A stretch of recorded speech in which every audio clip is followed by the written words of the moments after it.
Are you looking for a fun way to win up to 25 times your money this football and basketball season? Test your skills on Prize Picks, the most exciting way to play daily fantasy sports. Just select two or more players, pick more or less on their projections for a wide variety of stats, and place your entry. It's as easy as that. If you have the skills, you can turn $10 into $250 with just a few taps. Easy gameplay, quick withdrawals, and injury insurance on your picks are what makes Prize Picks the #1 daily fantasy sports app. Ready to test your skills? Join the PrizePicks community of more than 7 million players who have already signed up. Right now, PrizePicks will match your first deposit up to $100. Just visit prizepicks.com/bluewire and use code BLUEWIRE. That's code BLUEWIRE at prizepicks.com/bluewire for a first deposit match of up to $100. PrizePicks, daily fantasy sports made easy.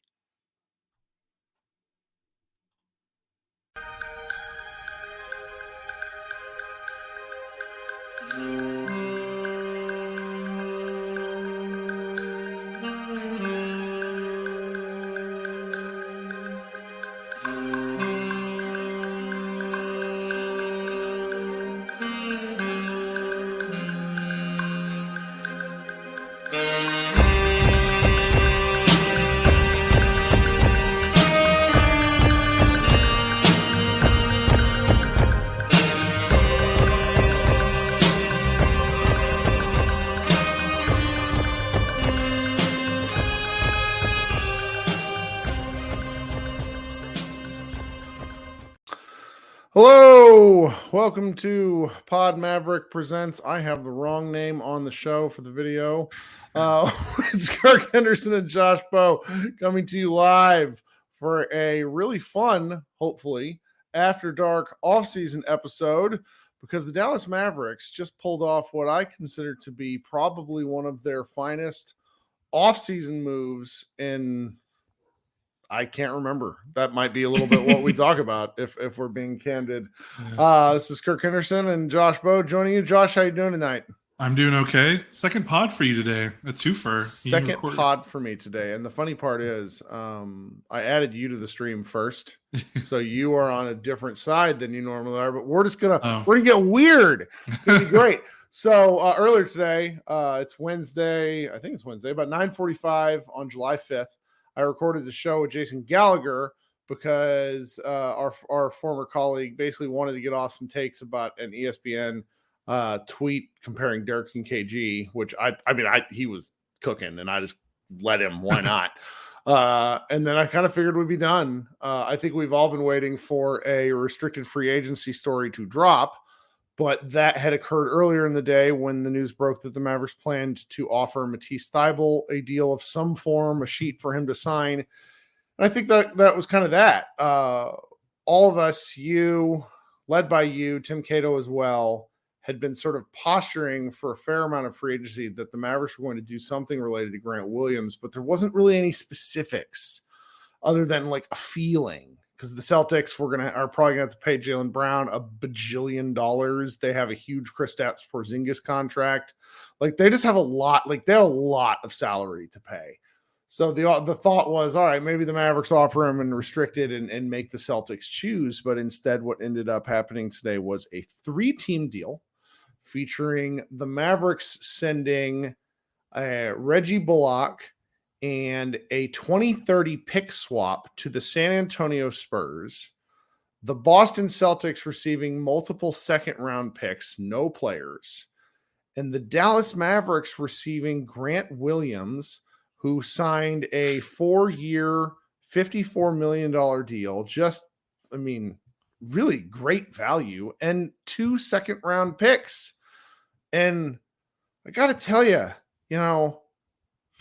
I couldn't be more pleased. We came on this show Monday, and, it was a little doom and gloom in the sense of I didn't like the deal in and of itself for what they had done so far.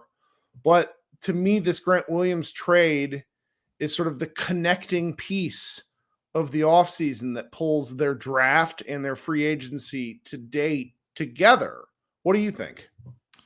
Yeah, this is what we talked about, I think, when we recorded on Monday. We were talking about, like, they signed Seth, they signed Dante Exum, they brought back Dwight Powell, and we were like, those are great on their own, but none of those address why the team had such a terrible year last year. We were wondering, when is that shoe going to drop? And it has to, otherwise it would have been just really bizarre. So this was it. And like we said, we all kind of expected it was going to be some sort of forward that was a restricted free agent that they were going to acquire. I know that there was the pipe dream of PJ Washington, which now I feel bad for writing that post. I feel like I got people way too excited for something that probably was never going to happen. But I just, it was whatever. But yeah, this is a great move. I mean, this averages to about $13.5 million a year like the cap's going to go up every year. Like this deal is going to look like a steal. Even if Williams just plays how he's played the last 2 seasons for the next 4 years, it's going to look great in 3 years. I mean, it looks great now. So it's a position of need. And between the draft and free agency, we can now at least say, they looked at their weaknesses, and with the draft and free agency, they've at least attempted to address them. We don't know if it's going to work out because we can't predict the future. But hey, they got a rim protecting athletic center in the draft.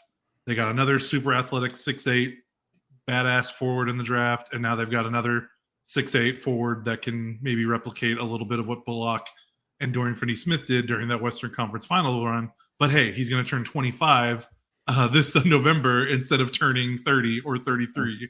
So the team got younger, it got more athletic, and aside from those first moves in free agency, they've all been, for the most part, defensive, athletic oriented. I don't know how great of an athlete Grant Williams is, but he's not. He's a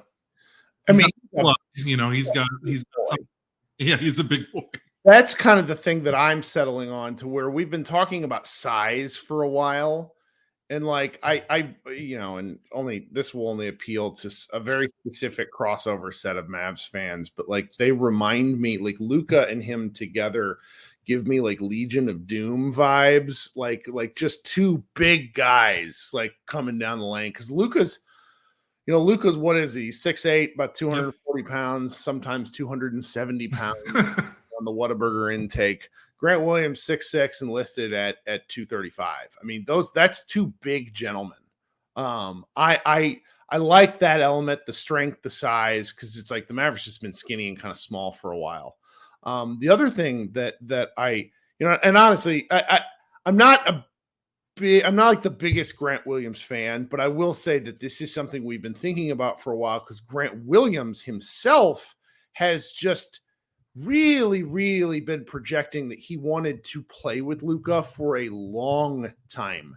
There was an interview he did back in January where, who was it with? I don't want to mess it up, so I'm not going to say.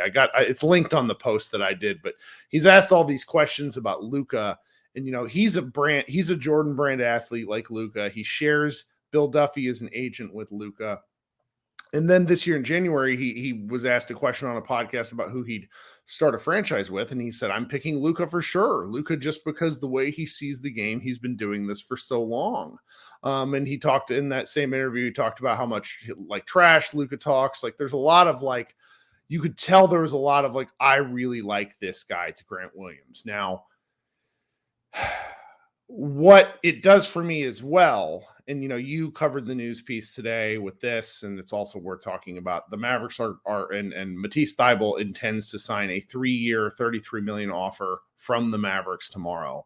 The Blazers people I know are very intent, saying that they think the Blazers will match. Whether they do or don't, what the Grant Williams signing did for me was kind of relieve an element of the Matisse Thybulle signing, because I'm not a Thybulle fan. Yeah. But what it did is create some margin for error for me. And that's where I was just, it's like, you get both those guys. You tell me you get Grant Williams and Matisse Thybulle for a combined $34 million or $24 million a year. Yeah. Fan-fucking-tastic is sort of where I go with this.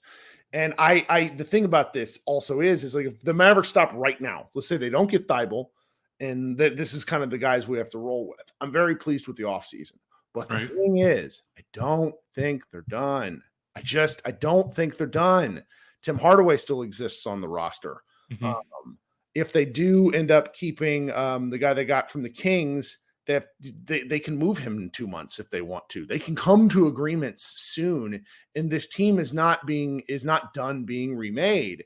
And it's just really interesting to me because I felt like the Mavericks needed to make changes, but they were just very boxed in. And so within the elements that they had to work with, this has so far exceeded my expectations. I don't know how to talk about it. Yeah, I mean, they entered the offseason with the 10th pick, and basically we assumed they were going to get the $12.4 million non-taxpayer MLE because we just kind of assumed that they were going to structure the Kyrie deal that they guarantee they had that. So that's really it. Those two things plus whatever you think that they could trade.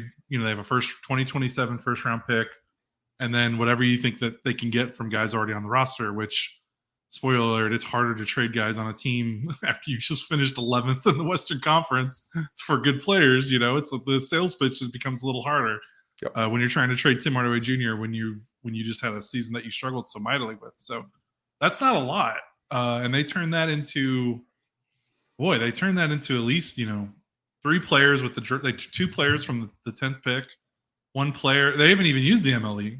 Grant Williams is basically just trading Reggie Bullock and a pick swap. So they still haven't even utilized MLE. So they're churning the roster in a way that I think we expected, but we were cautiously, we just proceeded with caution because how many years have we been saying, hey, it's time for a shakeup. This roster needs to overturn. They've kind of gotten the most out of it that they can.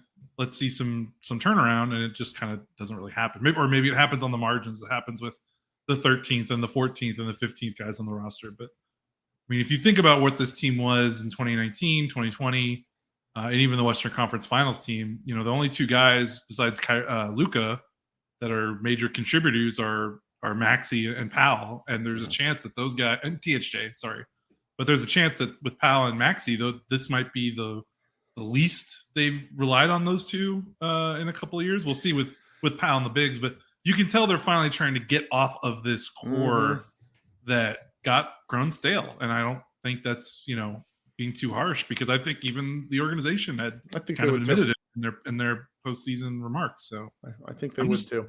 We've been saying we want new players, right? New players. That's right. So you said a lot there that I want to talk about, and it's fun, frankly. We're driven by the search for better, but when it comes to hiring, the best way to search for a candidate isn't to search at all. Don't search, match with Indeed. If you need to hire, you need Indeed. Indeed is your matching and hiring platform with over 350 million global monthly visitors, according to Indeed data, and a matching engine that helps you find quality candidates fast. Ditch the busy work. Use Indeed for scheduling, screening, and messaging so you can connect with candidates faster. And Indeed doesn't just help you hire faster. 93% of employers agree Indeed delivers the highest quality matches compared to other job sites, according to a recent Indeed survey. One of the things I love about Indeed is it makes hiring all in one place so easy and streamlined so I can spend more time on the rest of my business. Leveraging over 140 million qualifications and preferences every day, Indeed's matching engine is constantly learning from your preferences. So the more you use Indeed, the better it gets. Join more than 3.5 million businesses worldwide that use Indeed to hire great talent fast. And listeners of this show will get a $75 sponsored job credit to get your jobs more visibility at Indeed.com/Blue Wire. Just go to Indeed.com/Blue Wire right now and support our show by saying you heard about Indeed on this podcast. Indeed.com/Blue Wire. Terms and conditions apply. Need to hire? You need Indeed. But before we do that, I would like for anybody, if you could go like the stream, be very helpful to us. Go ahead and like that stream down there at the bottom of the page, thumbs up button. If you could also, while you're here, if you're new here, this is probably the most live viewers we've had in a while. Not surprising. It's the off season, and not to mention, as I have read from some of the YouTube comments, people are already sick of my shit. If you are interested in the show, go ahead and hit the subscribe button. I really like reading what people have to say, even if it's my favorite was a woman today who just said, it's like, you're not for me, which, don't blame you. Sometimes I'm not for me either. But I'd really like if you subscribe to our show. We go live fairly frequently, and it's a lot of fun to talk Mavs. It's a lot of fun to complain about the Mavs because sports is complaining. But you know what? It's also a hell of a lot of fun to praise the Dallas Mavericks.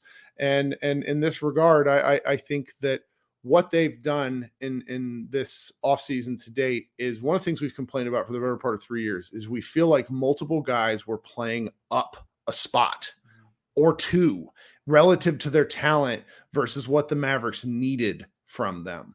And what I find particularly interesting is with the signings that they've made, at least with Grant Williams in specific, and maybe future signings as well, is it allows guys to kind of play in their particular role. Right off the top of your head, where do you see Grant Williams playing? 3 or a 4? He's probably the starting 4 because there's no way they want to get Max because it's either him or Maxey, and I don't think they want to start I would want to Maxey. start Maxey. Yeah. So my guess is right now it's Luka, Kyrie, and then I don't know that third spot's either going to be whoever's left of THJ and Josh Green, Grant, and then insert, is it Powell? Is it Derek Lively? Is it someone they trade for? So a lot of optionality, yes. I think, is the key. And that's what's interesting to me. A lot of people in the chat are kind of still hoping for another trade for a center. I have kind of vocalized my desire for the Mavericks to go ahead and keep playing, like just play Lively as much as possible. I think Jared Allen's probably a little too rich. I personally, at the moment, don't want to see them move off the 2027 first round pick. I would like to see them kind of hold an element back. I think the Mavericks have improved enough right now to where they don't necessarily need that. Now, if they do, all the better. I'm not going to complain about that either. I just like the makeover to date to where I sort of want to sit with it for a while. Now, I know that's not how this works. I know they're probably going to do something different, and I'll probably be just as happy to talk about that. I want to see the rookies play. That's sort of where I settle. I want to see Josh Green and Jaden Hardy play. And you're going to have to sort of figure out minutes for them. Yeah.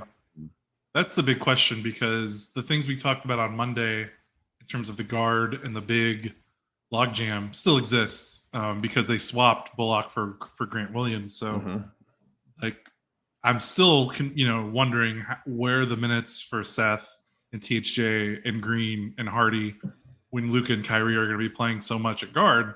So that's why, I still, that's part of why this move with Williams is so nice is that they don't have to play Russian roulette or whatever with the restricted free agency and just hope that, Boston doesn't match and ruin what they want to do. They've got them. They didn't have to give up, I think, a piece that hurts them. Swapping him for Bullock that's an upgrade. They still have THJ to trade. They still have Hardy. They still have Green if they want to. I don't think they will. But with Exum and Seth, THJ and Luka, like there's still something that I think they're probably trying to do because if they go into training camp with all those guys, that's going to be really tough. Yeah, that's going to be just tough for minutes. Like even if you like all those guys, they can't all play.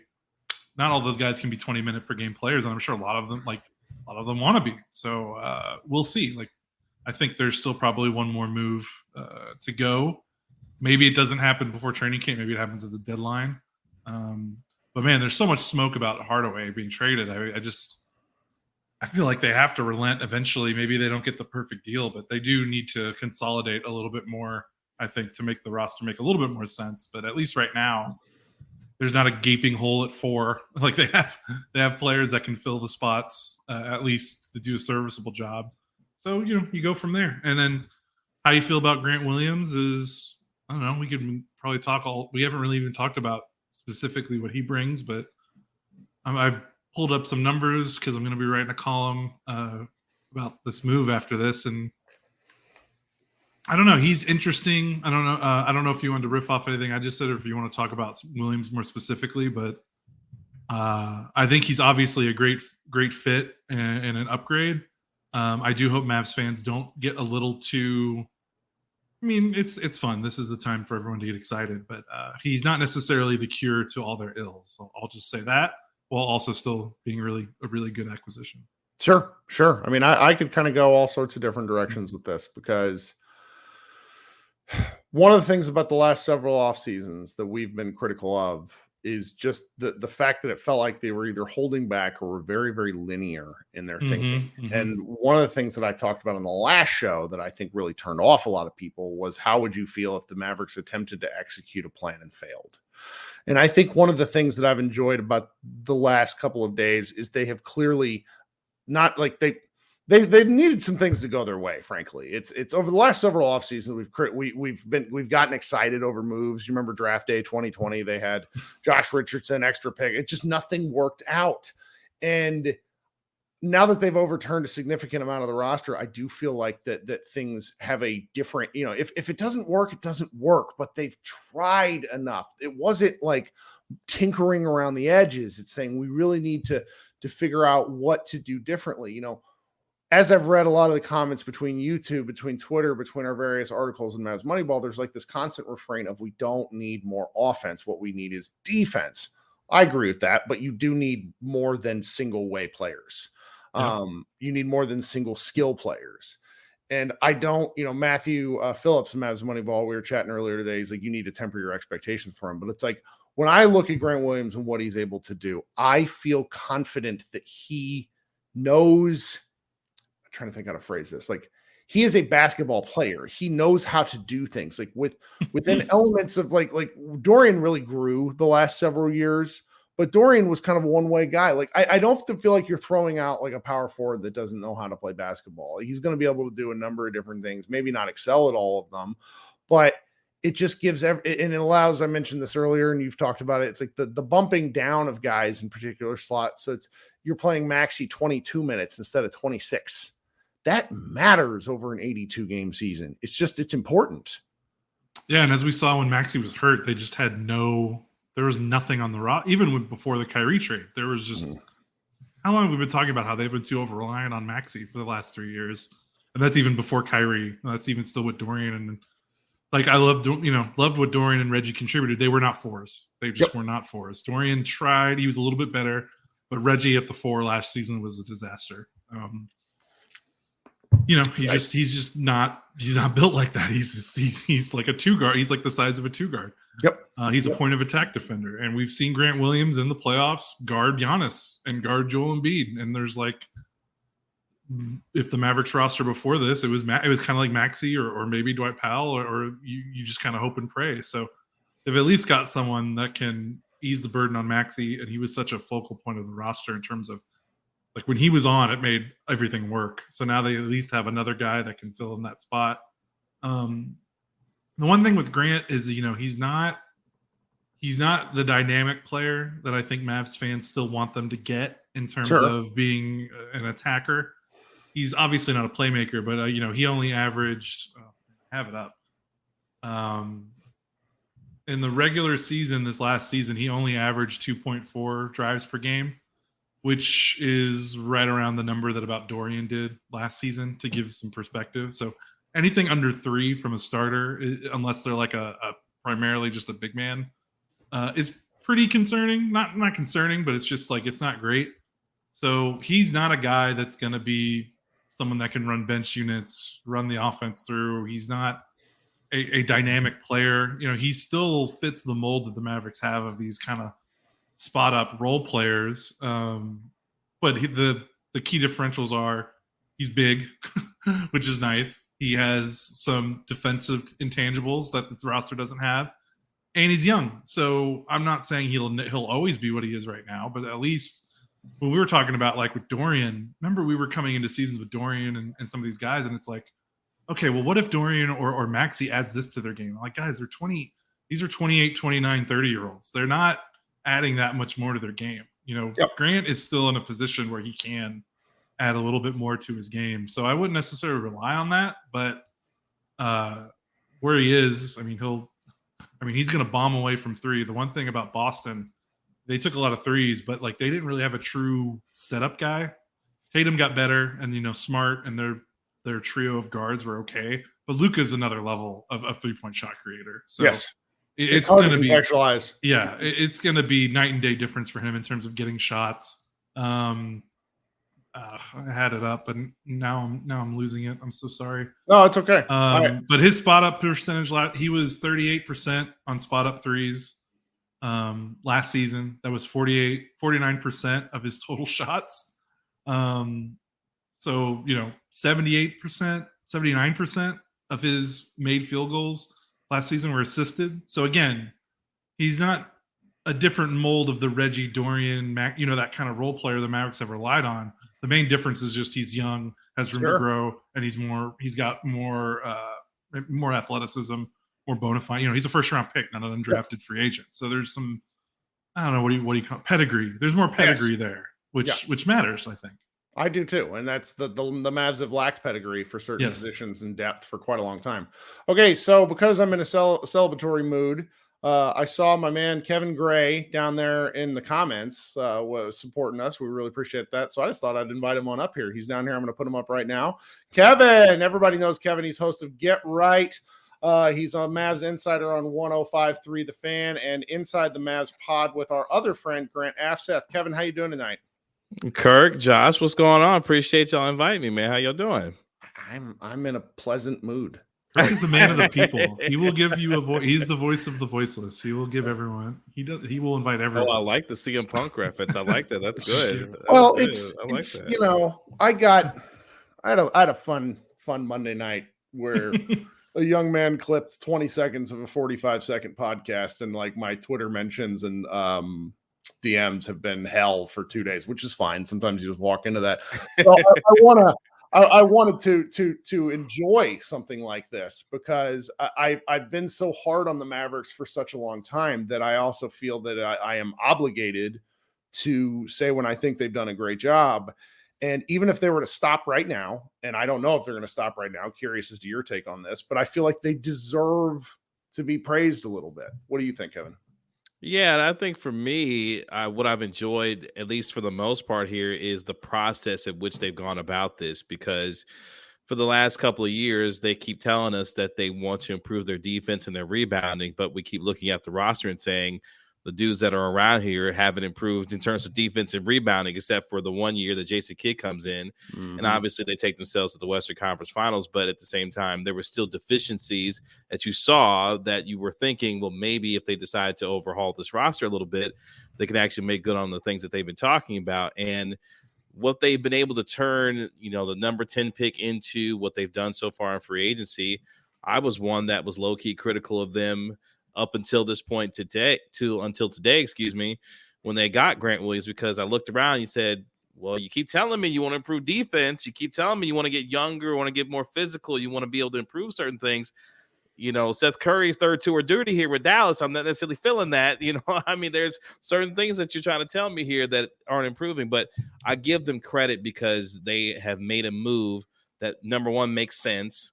And number two, at least starts to accomplish some of the things that they said that they wanted to this offseason. And you have to give them credit for that. I am one of the things that I've been critical of for years is it felt like they would decide what was going to happen irregardless of what the market was telling them. Mm-hmm. And what I've been really impressed with is they came into this offseason pretty boxed in. I mean, they didn't have a lot of resources. Sure. They turned one pick into two, got off a bad contract, signed Kyrie Irving for less than the max, and now we're in the process of signing a number of guys into the various spaces that they have while also getting more assets. Mm-hmm. And even if they miss out on Matisse Thybulle, let's say he gets matched, it's a heck of a gamble because you're basically forcing teams to make tough choices during tough financial times for them. Like the Blazers are in chaos quietly. Yeah. The Boston Celtics are facing real scary, like they're going to have to give a guy who can't dribble with his left hand a $300 million contract from Jaylen Brown. I mean, that's just, so it's really like taking advantage of other teams' chaos or misfortune or hard choices is something we haven't seen the Mavericks do since the early Donnie Nelson mid-2000 days. They just haven't done it a long time. So I feel that's where it's like I'm looking forward to seeing what could happen next because the Mavericks have just operated at a not a talent. Well, they have operated a talent, a asset deficit for just Mhm. for years. And so this feels like whole new world stuff, because if you were to tell me that the Mavericks, before the offseason started, the Mavericks have an opportunity to get Grant Williams and Matisse Thybulle for a combined $24 million a year, I would have thrown something at you and called you a liar. Plus 2 first-round picks. If you want to take this before the draft. Yeah. To me, it's like remember we've always criticized their front office for the lack of creativity.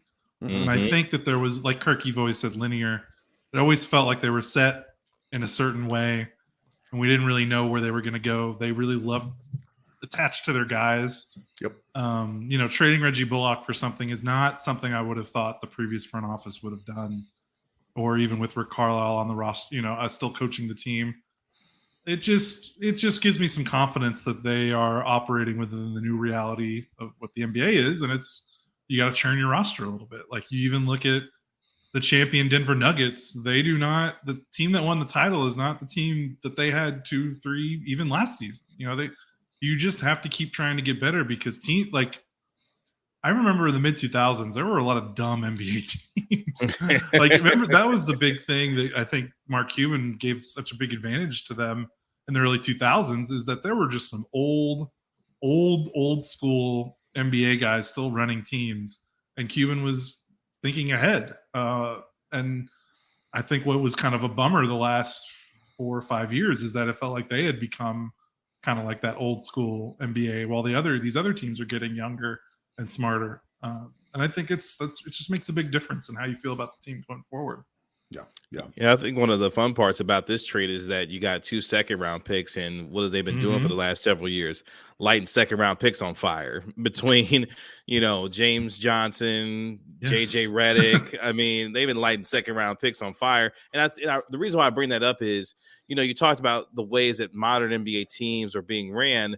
Your ability to assemble draft capital, even if it's for, throwaway potential situations, like, for example, with Utah and John Collins, obviously it was a salary dump, but at the same time, there were still picks that you could, mess around with and just throw in there as incentives to, hey, you want to take this player, we'll throw in a couple second round picks. Like, those are the kinds of things that you look at teams to say, what do you have to be able to make things happen when otherwise you wouldn't necessarily be able to? And the Mavericks being able to at least recoup some of that, because what was it? They didn't have a second round pick for the next, 7 years, something of that nature. 2005, I'm sorry, 2025, and then 2030. Exactly. So at least you're able to recoup some draft capital here. And I think that's just another point, to your point, Josh, about how modern teams are being able to move forward. And the Mavericks are now, at least it appears, moving towards some of that direction. And low key, this whole Dennis Lindsey thing, we're starting to see his influence, with the whole Dante Exum signing, obviously Alex Jensen being brought in as an assistant coach here, and some of the influence that he may be having, on this front office too, can't be understated here with all this going on as well. Well, first I need to take a brief moment to do some self-promotion for our show, in that I want you to hit that like button. We've got over 90 likes at this point, which is fantastic, but there's 300 of y'all listening. If you could also go ahead and subscribe to the show. For those of you who are listening on the podcast the next day, I would also appreciate it if you subscribed and left reviews and that sort of thing. Also, guys, remember, head on over to Kevin Gray Sports and subscribe to his show as well on YouTube, and to hear him on 105.3 The Fan. Man, you work all the time, Kevin. God, I'm just looking at your schedule. That's exhausting. Imagine what my wife tells me when she sees my schedule. Good luck. Exactly. The only reason I'm able to record tonight is my wife's out of town. She just messaged me. I was like, can't talk podcasting. My wife sleeps, so that makes 2 of us. Well, and it's with summer league kind of right down the pipeline. It's starting on Friday. There's just a fair amount. The NBA really only stops like September, if we're being like August, September. So we still have a lot of fun stuff to look forward to. We got these 2 draft picks to see. They've not been able to practice because the trades don't finalize until tomorrow, which I think is the official start of the new league year. Is that right? Yep. Moratorium ends. Yeah, moratorium ends. And so we'll know more about this. There's a real likelihood that Josh is going to have to talk to me for like the 4th time this week if the Mavericks do something else tomorrow. So there's just a lot of fun stuff going on. And not to mention, you got later on this summer, you got the FIBA World Cup. We'll get to see Luka play a little bit, later on in the summer Philippines. Well. The Philippines is the most basketball crazed nation on the planet. Yeah. Gosh, what was that? I cannot remember that guy's name. We had him on a summer league team, and our page views for Mavs Moneyball were just like spikes whenever you had his name in the headline. It was truly remarkable. I want to say as of right now, the third most traffic we get, or the country ranks third in traffic, is Philippines. I think it's like nice. It's a USA. Then it used to be Germany, obviously, and then it's Philippines. I think Slovenia has overtaken Germany now, but we've had Bobby Parks Jr. Thanks, Zebby. That's a great pull. There are a lot of Mavs fans in the Philippines. Just a great country. There are a lot of all over the world. Like that's true. one thing I have discovered is covering this team is there are a lot of Mavericks fans all over the world, and it's kind of wild and nuts to see, where people are listening from and how much they love this team in all different parts of this big old world out there. That's right. Well, Kevin, do you have anything upcoming that you would like to plug? I love plugging for people, but you know your schedule better than me. What are you thinking? No, I appreciate that, man. We just dropped a new episode of Inside the Mavs tonight, reacting obviously to the whole Grant Williams trade and everything else there. Got another episode that's going to drop tomorrow evening. Had a chance to talk with Jaden Hardy before he sets off to summer league. So I had a nice conversation with him. So drop that pod tomorrow. It was actually going to drop tonight, but obviously, had to pivot. So doing that. And then next week, be on 4 times next week on 105 through the Fan, because it's the All-Star break for the Rangers. So we'll be on Monday through Thursday of next week on 105 through the Fan, myself and Reg, from 7 to 11. So you could check us out there. And I'm all over Twitter at Kevin Gray Sports. Same with my YouTube channel. And of course you can download the Inside the Mavs podcast wherever you get podcasts for free. You're the man. Thanks for hanging out with us. Thanks for the invite, man. Hey, sure. Look, I know you from Missouri, like myself, or you. I was born in Missouri. Yeah, exactly. So shout out to the Chiefs. Even though I'm a Cowboys fan, shout out to the Chiefs. I know you're a big Chiefs guy. Yep. In fact, poor Josh, he has to deal with me every September. He's just like, can you just? At one point, he was like, can you just not? During the season, when I was just like really happy. It was great. What kind of luck did you walk into that your 2 favorite teams have Luka and Patrick Mahomes at the same time? It's great. Can't be up when they both good to stop. Be Kirk. I'm just gonna have to give up sports. All right, Kevin, we'll talk soon. All right, appreciate it, guys. Mm-hmm. All right, Josh. So what else? Is there anything that we kind of need to cover? Because it's just a lot of, frankly, just some joy, some speculation. Is there anything on the Thibault related front that you would like to hit? I think he stinks. I'm not a Thibault guy. I'm sorry. Yeah. But I do understand. Like you said, he makes so much more sense with Williams on the roster. If this was their big forward acquisition with Thibault, and he's really not. He's like 6'5". He just has a long wingspan. So he's not someone that can play the 4. I did a tweet earlier today. He averaged like 2 drives per game last season with Portland and shot like 26% on those drives. He is the definition. Say that number again. In the 22 games with Portland, 2 drives a game, and then he shot 26% on those 2 drives. Ooh, he's like my son in his second grade league. What's happening? Good gravy. So he is the definition of one-way player. I mean, he steals and blocks off-ball defense, which, hey, I wrote a column at the end of the season that talked about how low the Mavericks ranked in steals, blocks, deflections, like all those kind of athletically based categories. So if he can come off the bench and play 12 to 15 minutes, I think that's a much different proposition than him being your starting 3 or your starting 4 and being your big MLE acquisition. So as a depth piece, I'm fine with it. With Williams on board, and that's fine as long as he wasn't the main attraction for free agency. It makes a big difference. So let me ask you this, because I, as much as I've criticized the Mavericks for being linear, I have been very linear in my thinking where I'm like, let's just get this thing done and then I'll think about something else. Do you think they actually try to trade for a center? I don't know if they're going to trade for a center, but I don't think Tim Hardaway Jr. is on the roster by the time. Ooh. I'll say by training camp. I mean, maybe it's by the trade deadline, but again, I don't see the Exum and Curry signings while still having THJ. It doesn't. I mean, it's nice to have more depth, and it's nice to take a shot on Exum, and Curry's as solid and as dependable as it comes in terms of like a two guard or just a guard you can bring off the bench. But like, they really like Hardy. Like these guys, I just don't know where all these guys are going to play. So I really think THJ is going to be gone. I don't know if it's going to be for a center.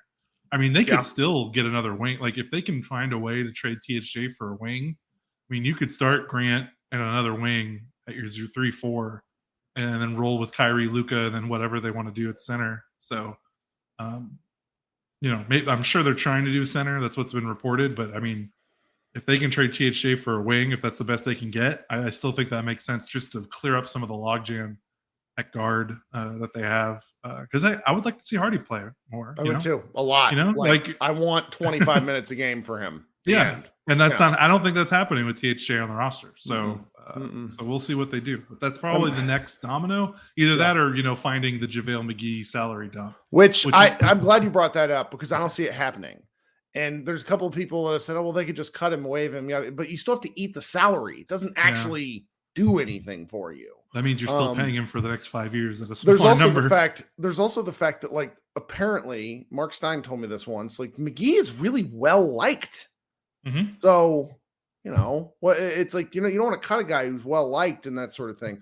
I'm very interested to see what happens in the next few days, even if it turns out to be nothing, because last offseason was really, it was a lot to swallow. Mark Cuban is the owner. Mark Cuban very much, and probably he ends up making the decisions that Nico and everyone in the front office recommends.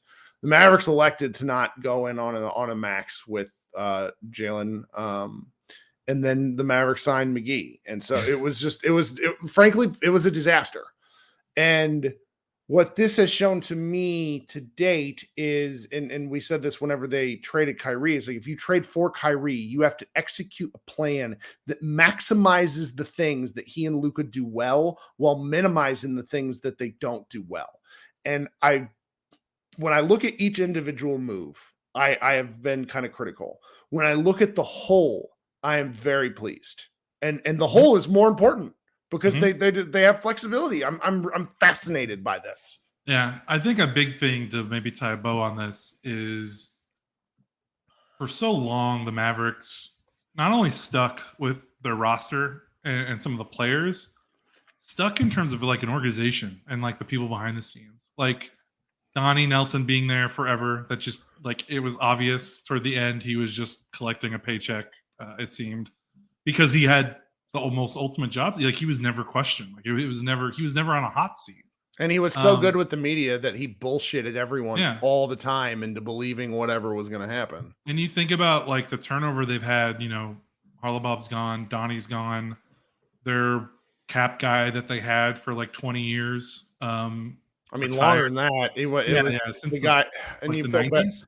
Yeah, it was the guy we kind of, Keith Grant. Yeah. And I'm just saying, like, I'm not trying to criticize. I'm just saying, like, he retired and they brought in the Nets cap guy who was like really highly regarded. It's obvious Michael Finley has a bit more of a voice. Like, you can tell that the front office, it's not just the roster that has turned over. The front office has turned over as well. Finley's speaking from his chest. Yeah. We loved that quote when he was like, we still got work to do, guys. These guys did you watch us last year? That was so good. Do you want to know what bit I'm really looking forward to Jason Kidd reviving? Oh, we have we're a young team. We're a young team. They are a young team now. Pretty important. Yeah. At least he'll be right now as opposed to in the past. Yeah. Well, it depends. Let's see how much Prosper and Lively, like if they're not playing. But I mean, even still, you go through Grant, you go through Luka, like guys that are under 25. It's fascinating. Yeah, it is. It's nice. And again, that's another thing. Like building on the Luka timeline. Like Even the Western Conference Finals roster, as much as fun that roster was, that was not on the Luka timeline. Like that roster had an expiration date, and we kind of saw it last season. Chance talked about this. One of our guys right in the comments talked about this. One of our writers did it the night of the first bit of free agency. I sort of think Zubac would be a perfect regular season center for the Mavericks. Just perfect. Am I insane? I think you're right. It depends on what they want to give up for him. He can't play in the playoffs, though. No, like that's just play. So, like, what are they giving up? Like, I don't know what they want to give up for that. Like, I know that they got to clear THJ, but I'm not trading THJ for Zubac. Nope. Because I'd rather just roll. Like you said, if you're going to trade for a center, it needs to be like a legit difference maker. Otherwise, just give Lively his 6 fouls, however long it takes, and let's roll with that. So, like, I wouldn't hate it, but I would want more of if they're going to trade for a center, I would want a little bit more of a difference maker, I think. Okay. So, that's fair. And it's hard. Like, I wrote that post in the 2022 playoff or 21 playoffs where, like, the only reason the Clippers won that series in 7 games was because of the only reason they won it in 7 and they didn't win that series in 5 or 6 is because of the minutes Zubac played, because the Mavericks outscored them with Zubac on the floor by like 1 billion points because Luka he put that poor man in the grave in that playoff run. So that's kind of tainted how I view him. But fair enough. I understand. I think that's fair. I understand the desire, though. I get it. Well, I could probably yammer for a while more, but we should close up shop. Okay. You got any final thoughts?